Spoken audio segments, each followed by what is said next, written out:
अस्सलाम वालेकुम। मेरा नाम साइमा खालिद है और मैं प्ले ग्रुप की क्लास टीचर हूँ। मेरा ताल्लुक़ the smart school sir Syed Ahmed Khan campus 2 से है।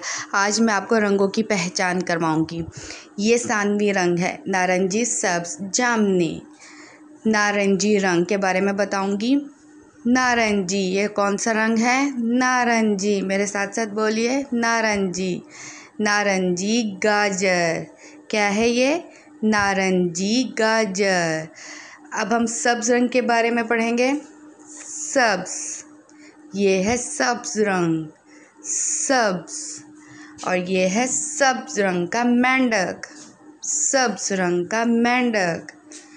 जामुनी रंग, मैं जामुनी रंग के बारे में बताऊंगी। जामुनी ये है जामुनी रंग। क्या है? जामुनी रंग। ये है जामुनी बैंगन, जामुनी बैंगन। नारंगी, साथ साथ बोलिए, नारंगी, सब्ज़, सब्ज़, जामुनी, जामुनी।